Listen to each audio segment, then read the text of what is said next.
rights. I love it when these guys tell me I don't have any rights. I said, well, if you believe that, let's go to court. And on the end of the day, we'll see who owns who. But I'm going to tell you right now, if you violate any of my constitutional rights, I will sue your socks off and I will attach everything you own, bank, business, and home. And I'm telling you, I'm the one your mama warned you about. So you damn well better listen. Do not violate my rights, because I will come after you, and I will take care of business, and I will do what is necessary and proper, and I will pull every stop out, and I will go dig up every nut, bolt, and screw. And when it's done, you will find out you messed with the wrong American, because this American is not going to back down. Okay? Now, we're going to get into a real special argument. Now, this argument has taken almost 18 and a half years to develop, so I want you to pay attention. Excuse me a second here. This argument is a unique concept that has been honed like a razor to a very meticulous edge so that you can understand what's going on. Obviously, we have established clearly that you have a constitutional right. And obviously, we have established that you are the beneficiary of the contract. And we have established that the Constitution is a contract in writing enforceable in the court of law. And we have established that you have a right to claim specific performance on the contract. And we have established that it's supposed to be interpreted in your favor. So if you've got an honest constitutional belief, they have to listen. Now let's take that to the next step. The next step is, can a state arbitrarily and erroneously convert your right into a privilege and issue a license and a fee for it? Now, I don't know if, can you see this pretty clearly? This right here? All right, let's start with here. We're going to start walking down this sheet, okay? Murdoch versus Pennsylvania, U.S. Supreme Court. Now, when you want to go into the law library and you want to look up something, what you want to do is understand that Supreme Court is Trump, okay? That's the clearest way I can explain it to you. If you got a Supreme Court case, that trumps a district court, that trumps a court of appeals, that trumps a state court, that trumps everything. So you want to deal with Supreme Court cases as best you can. Murdoch versus Pennsylvania is a unique case. It's recorded at 319 U.S. 105. That's the 319th volume of United States Supreme Court reports on page 105. So when you go to the law library, go into U.S. reports, ask the little gal there, the little guy that's behind the counter, where is the United States Supreme Court reports? They'll tell you right where it is. You grab volume 319, you turn to page 105, and it'll give you the case of Murdoch versus Pennsylvania. Murdoch versus Pennsylvania is a real unique case. And I'm telling you to read the case. You get the case. The judge always likes to see that you're ready.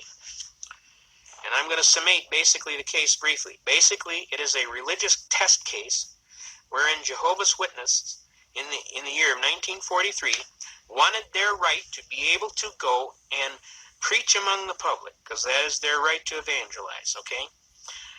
In Pennsylvania, they wanted them to have a license to solicit, okay? This is basically the crux of the case. Now, what happened was the Jehovah's Witnesses claimed their First Amendment right of life, liberty, and pursuit of happiness, the right to worship and exercise their religion unencumbered, right? And, of course, that's one of the mainstays that founded this country, was the religious freedom, okay? And basically the points on the case that are established are: a state may not impose a charge for the enjoyment of a right granted by the federal Constitution, and that a flat license tax here involved restrains in advance the constitutional liberties of press and religion and inevitably tends to suppress their existence. All right, let's pull that over there. Everybody see that?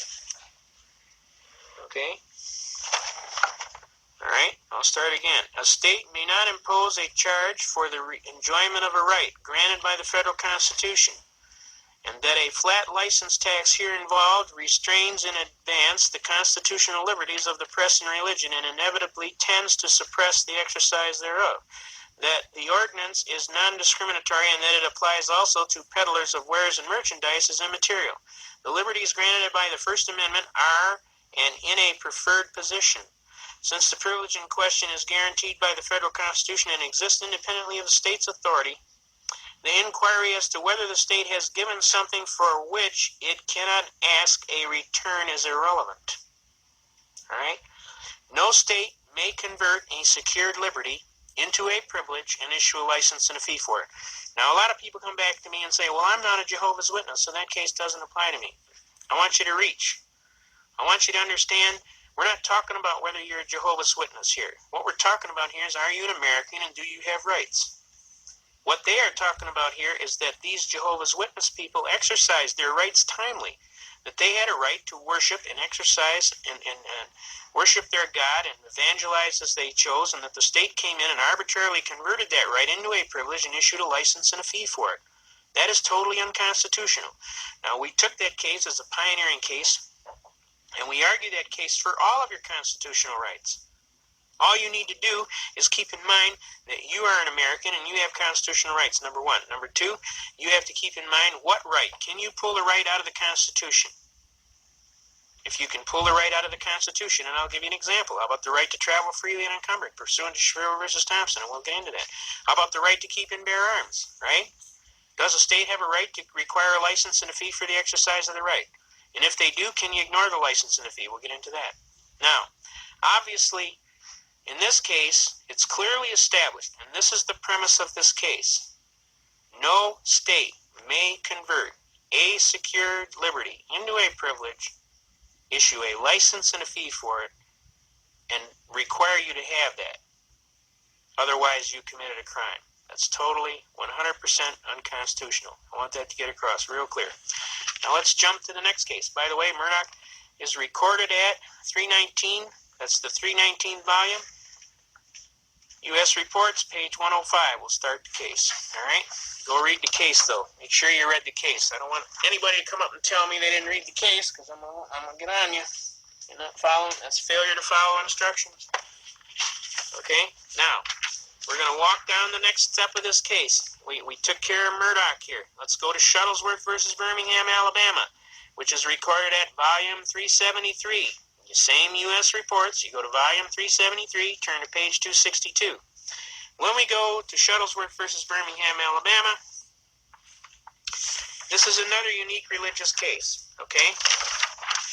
In this case, 6 ministers were accused, of inciting to riot and otherwise create a disturbance and disturb the peace, okay? They had a sit-down. This case came down in 1962. And what happened was they said they needed to have a license to have a public gathering, okay? And what happened was it went to the Supreme Court, and the Supreme Court says, no, you don't need to have a license for the exercise of a First Amendment right to freely assemble, okay?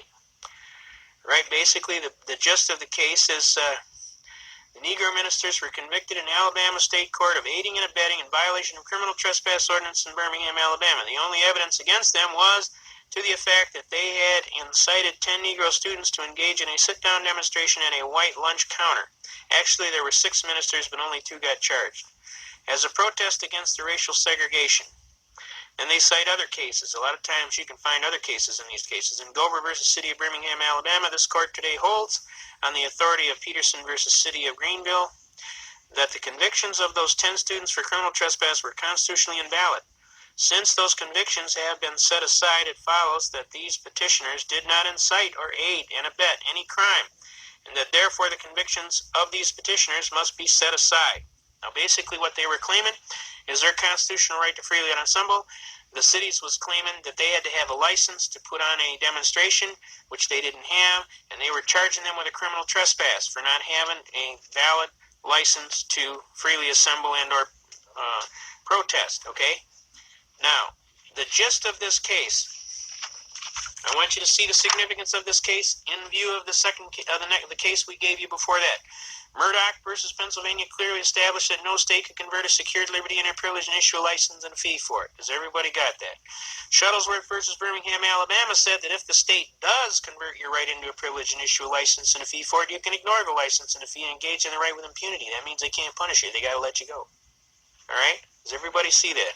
It's very important that you understand, first, your Constitution is the supreme law of the land, and you have that right.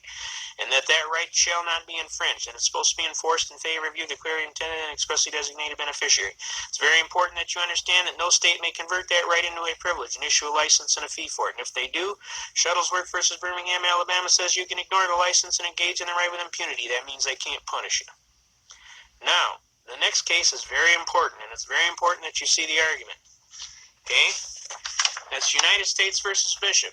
That's 412, volume 412, United States Reports. This is page 346. We come down here. United States versus Bishop is a very unique case.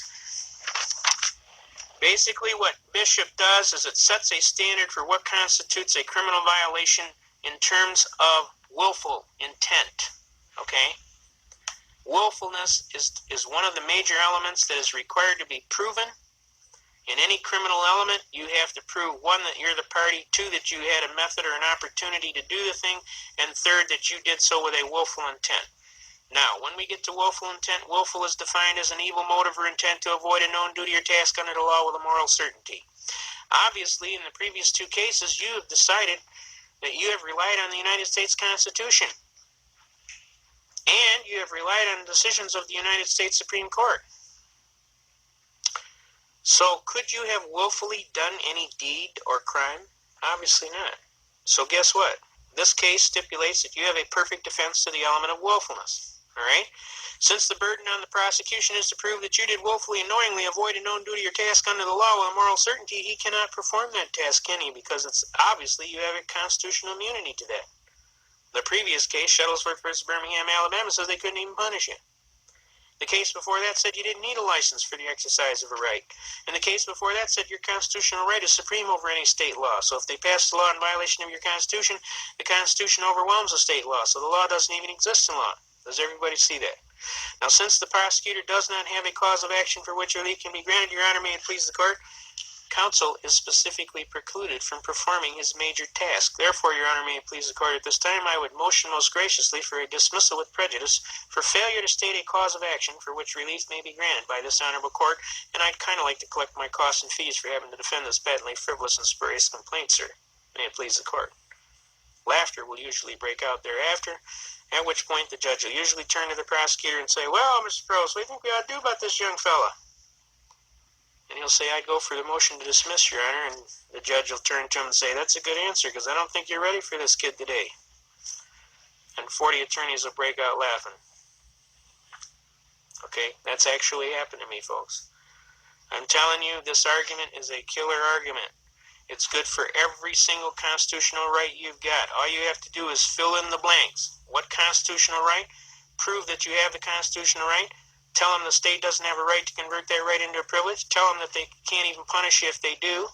And then claim that the prosecutor can't prove willfulness, so you obviously didn't do no crime, and then flip around and demand for your dismissal, which is your right, and get your costs and fees for having to defend this frivolous case, may it please the court. And I promise you, you will be amazed. 40 attorneys will jump up and say, "Yeah." They'll come up and shake your hand and tell you that's one of the most magnificent arguments they've ever heard. They'll tell you got something like King Kong for taking on the Bar Association or whatever. Now, I'm telling you these things that personally happened to me. I can relate the exact cases. That goes for practicing law without a license.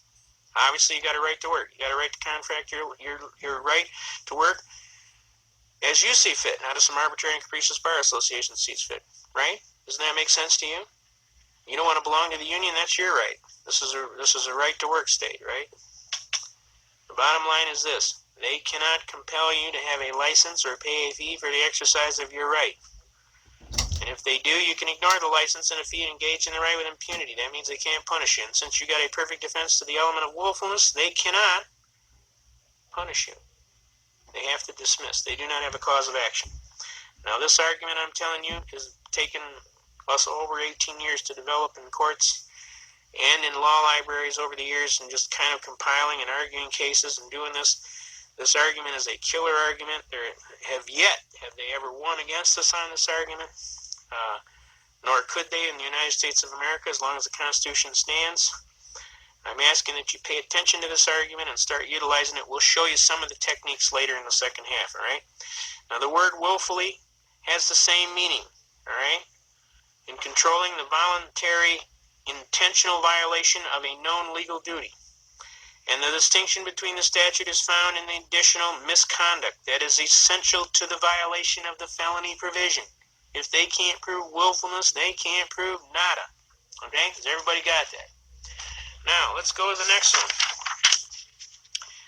Now that you've won and your rights have been violated, the next thing they will claim, well, we acted in good faith, or well, we acted in good faith. We had good faith reliance that you broke the law. Okay? And that means you can't sue us. That's a lie. You see, since these two cases, Owen versus City of Independence, which is recorded at 100 volume, and you want to look at Supreme Court reports. Now, that's a different reporter. Supreme Court reports will actually say on the back of the reporter, Supreme Court reports. It won't say U.S., it'll say Supreme Court reports. So that's a different volume. It's a newer reporter. So you want the 100th volume, and you want to look up Supreme Court reports, and you want to turn to page 1398. There is also a counterpart case to this Owen case, which is Maine versus Thibodeau. I'll give you a site for those. Okay, I gave you Owen versus City of Independence, so I'll give you Maine versus Thibodeau. Maine versus Thibodeau is recorded at 100 Supreme Court. That's 100th volume. Supreme Court Reports, page 2502. Now, basically, the summation of what these basic arguments say. Where plain language of a statute supported by consistent judicial interpretation is strong, it is not necessary to look beyond the words of the statute, right? Now, these are both civil rights cases. The right of action created by statute relating to deprivation under color of law, of state law, of a right secured by the Constitution and the laws of the United States encompasses claims which are based solely on statutory violations of federal law and apply to the claim that claimants had been deprived of their rights in some capacity to which they were entitled. Now, whenever this happens, folks, you must understand something. And that goes for both Maine versus Thibodeau and Owen versus City of Independence. And I'll tell you the brief synopsis on both these cases. Owen was a police chief in the town of Independence, Missouri. And he got in a gripe with the city council, and they indiscriminately fired him without just cause. Owen turned around and sued. They claimed that they acted in good faith. The Supreme Court said, "Sir, you are deemed to be officers of the law. You are to advise us to the law. You can hardly claim that you acted in good faith for a willful deprivation of the law, and you certainly can't claim ignorance of the law because a citizen out here in the street can't claim ignorance of the law, and it makes the law look stupid if an officer of the court or some officer of government doesn't know the law, and then they go ahead and abuse somebody's constitutional right." So in matters of constitutional rights, both these cases uphold one point, and the point they uphold is that whenever they violate your constitutional rights, they do so at their own peril, and it even says that in Title 18 United States Code Section 241 and 242. It says that upon conviction you are subject to a $10,000 fine, 10 years in jail, or both, and if death results, life in prison. They're telling you, don't violate somebody's rights. Please, don't do that. Title 42 United States Code Sections 1983, 1985, and 1986 clearly establish your right to sue anybody that does that. Now, they're going to claim you can't sue them because they have judicial immunity. Well, guess what? These two cases remove judicial immunity. There is no judicial immunity for violating somebody's constitutional rights. Judge, you are deemed to know the law and sworn to uphold it. You can hardly claim that you acted in good faith for willful deprivation of the law, and you certainly can't plead ignorance of the law. For that, it'd make the law look stupid for a knowledgeable judge to claim ignorance of the law when a citizen on the street can't claim ignorance of the law. Therefore, there is no judicial immunity. I want to get that across. I don't know how many attorneys come up to me all the time telling me, well, they're immune because they acted in good faith. They're just not reading their court. They're not reading their court reports, because if they were reading their court reports, they would have known this case has been on the books since 1982. Both these cases came down in 1982. So I want you to pay attention to these cases. When somebody tells you they can violate your rights with impunity, you just kind of smile and say, make my day. Okay? Now, the next case we want to talk about is Briers versus United States. We mentioned it previously earlier. Briers is recorded at 273, volume 273, U.S. Reports, page 28. Okay? Now, Byers versus United States is a unique case. It's a search and seizure case, but basically it sets constitutional standards, which we had talked about in the AM jurisprudence sections. Okay? I especially want to pay attention to note number 3 here. Constitutional provisions for the security of a person and property are to be liberally construed, and it is the duty of the courts to be watchful for the constitutional rights of the citizen and against any stealthy encroachment therein. All right? When a federal officer participates officially with a state official in a search, so that in substance and effect it is their joint operation, the legality of the search and the use and evidence of the things seized is to be tested in federal prosecutions, as it would be if the undertaking were exclusively the federal agent. All right? The reality here is what they are setting is the standards must be liberally construed in favor of the citizen. It's the duty of the court to make sure that happens. So now you have a right to be wrong. You have a right to enter your viable defenses that you honestly think. No state can convert that right into a privilege and issue a license and a fee. If they do, you can ignore the license and the fee. They must prove the burden of proof of willfulness, which they cannot do. If they do violate your rights, you do have a right to sue them in Owens versus City of Independence and Maine versus Thibodeau. They have to give every consideration to you, all right? And that's the way it is. 1900 yesterday, all right? The next case we want to talk about is Boyd. Boyd versus United States is recorded at, 116, volume 116, United States Reports, page 616. So everybody got that? Can you see? Bear with us, folks. We're really trying to jam here for you. Boyd versus United States, 116 U.S., page 616. The court is to protect against encroachment of constitutionality or secured liberty. All right? Now, it is equivalent to a compulsory production of papers to make the non-production of them a confession of the allegations, which is pretended they will prove. And a lot of times that happens in federal cases.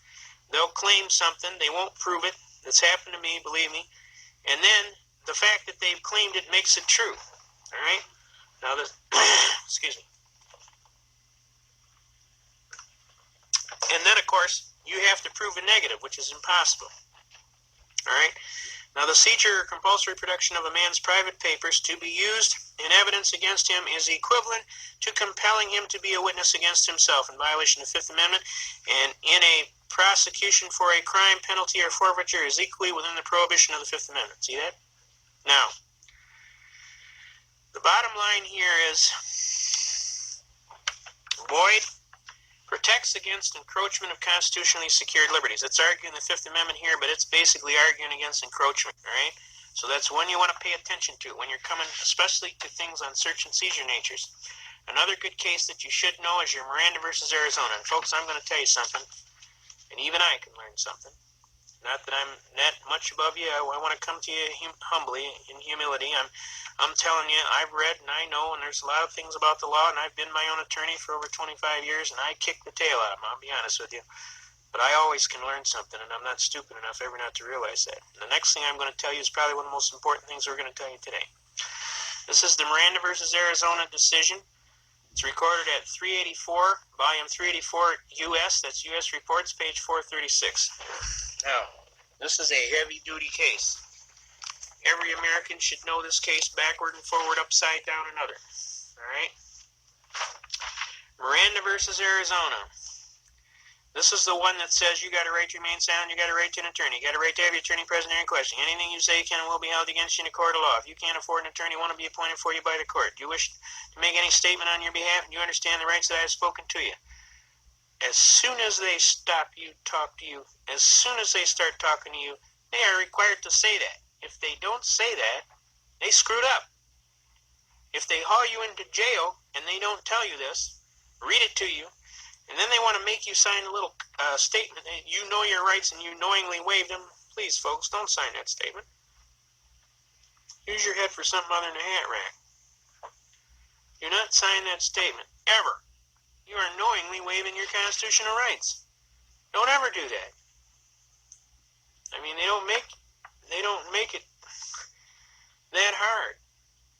As soon as you hear those people start talking that, you tell them right effectively, I want to talk to an attorney.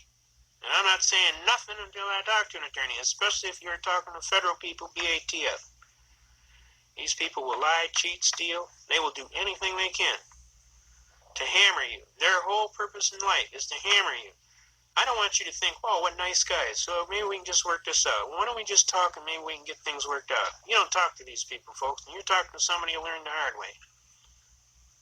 You do not talk to these people ever. I don't care if you think you're a nice guy and you want to be courteous. I don't think you think if you're going to work it out. I don't think you think if you're smarter than they are and you can beat them. I'm telling you, you don't talk to them. Period. You button that hatch. An old wise legal defense counsel told me one time. He said the first rule is keep your big mouth shut. I said, okay. What's the second rule? Keep your big mouth shut. He said, what's the third rule? Keep your big mouth shut. He said, after you follow them 3 rules, the rest is easy. It's when you open your big mouth that you get in trouble. Not that you would do anything wrong anyway, but they'll twist, lie, cheat, and steal and make it into something you didn't do, and before you know it, you won't even recognize what's happened. And I'm telling you, it's happened to me. So I'm telling you as a friend. I'm not telling you as a smart ass or anything else. I'm telling you as a friend. Do not talk to these people. They do not have your best interest at heart. And you may think, well, they're the government, and they're responsible, and they mean well. Well, they don't. They don't mean well. They don't mean your well. And they will jam you, believe me. And if you're not real good at getting out of it, you can be in a lot of trouble. All right, now, let's look at this Miranda decision. In the absence of other effective measures, the following procedures to safeguard the Fifth Amendment privileges must be observed. The person in custody must, prior to interrogation, be clearly informed that he has a right to remain silent, and that anything he says will be used against him in a court of law. He must be clearly informed that he has a right to consult with a lawyer, and to have a lawyer with him during interrogation. Do that, please. And that if he is indigent, a lawyer will be appointed to represent him. All right? If the individual indicates prior to and during questioning that he wishes to remain silent, the interrogation must cease. If he states that he wants an attorney, the questioning must cease until an attorney is present. Where an interrogation is conducted without the presence of an attorney and a statement is taken, a heavy burden rests on the government to demonstrate that the defendant knowingly and intelligently waived his constitutional counsel right. Don't test that theory. But I'm telling you, it works. I did it. Where the individual answers some questions during interrogation or custody interrogation, he has not waived his privilege and may invoke his right to remain silent thereafter. The warnings require that the waiver needed are, in the absence of a fully effective equivalent prerequisite to the admission or admissibility of any statement, inculpability or exculpability made by the defendant. The limitations on the interrogation process required for the protection of the individual's constitutional rights should not cause an undue interference with the proper system of law enforcement, as demonstrated by the procedures of the FBI and the safeguards afforded to other jurisdictions. In each of these cases, the statements were obtained under circumstances that did not meet constitutional standards for protection of the privilege against self-incrimination. Now, this is the big one, folks. This is the one they're talking about. Did you properly Mirandize him? Was he Mirandized? Was she Mirandized? If they don't Mirandize you, they got to throw the case out. Almost always. It's very hard to go forward with the case if their witnesses are excludable from the presentation of the case.